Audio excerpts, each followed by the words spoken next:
morning, friends. It's Father Jay. I'm here in the chancel of the church at Calvary. And of course, we have rearranged a number of things in this space as we have been worshiping in here over the last almost year now. And even though we have arranged some things differently, other things have stayed the same. And I'm surrounded right now by so many symbols of our faith and our community life together.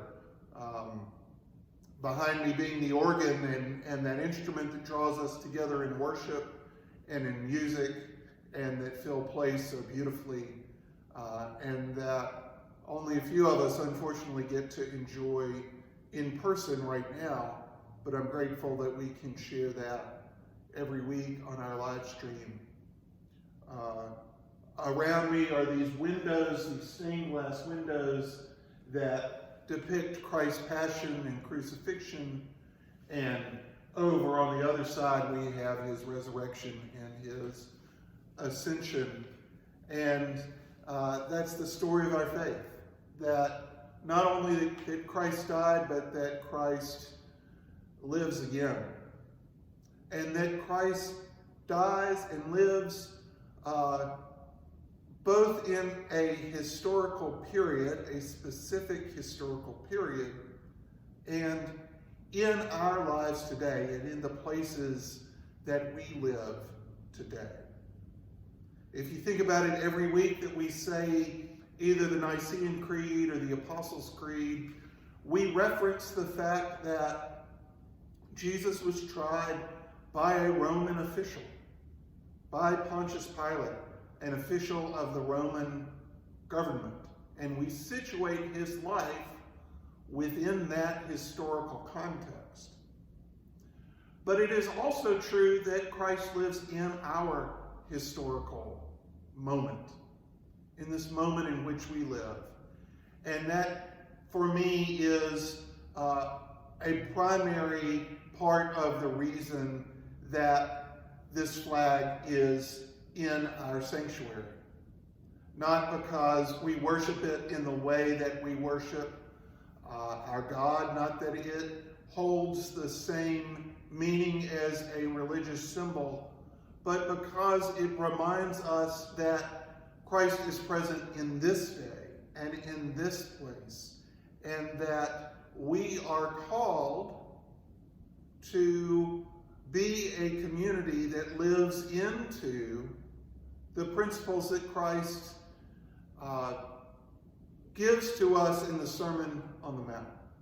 Those ideals of mercy and peace, of righteousness and of justice. Many of those ideals are parts of our founding documents that we have come together to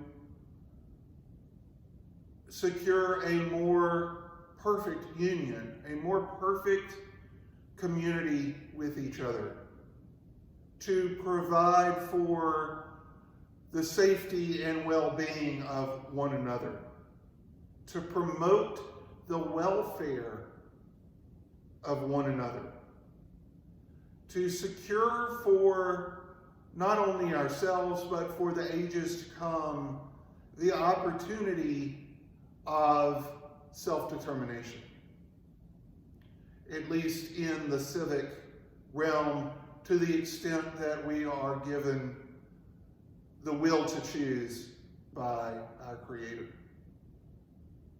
So much of what our country has strived to become is also what God has called us to be. But the two are not synonymous. And in this space, we are called first and foremost to the example and the symbol of the cross and the light of Christ that shines in the darkness, even in the darkness. Those are our hope, and those are our model. And our unity is in the church, this chair which belongs to our bishop as a symbol of the unity that the church calls us to and holds us in, even as we disagree with one another.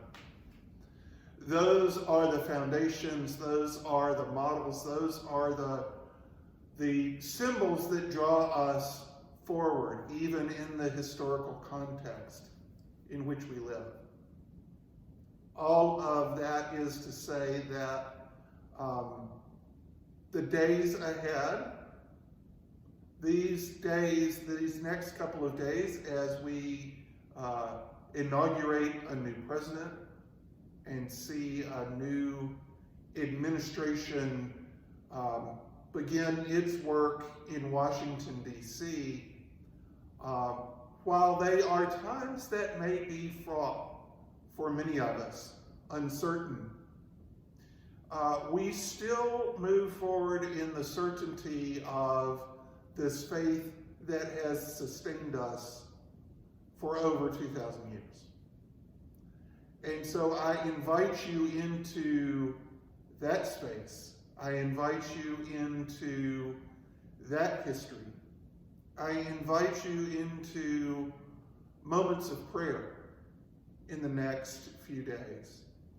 Prayer that affirms our hope that the country in which we will live will be one of justice and one of peace, one of compassion and one of security, one of mercy and one of hope.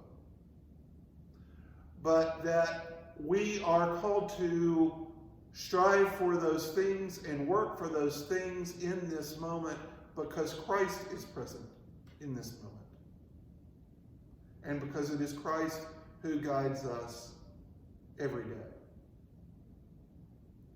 And so today and tomorrow and in the days ahead, it is my hope that you will catch visions of Christ in the people around you, that you will feel the presence of God with you and among you,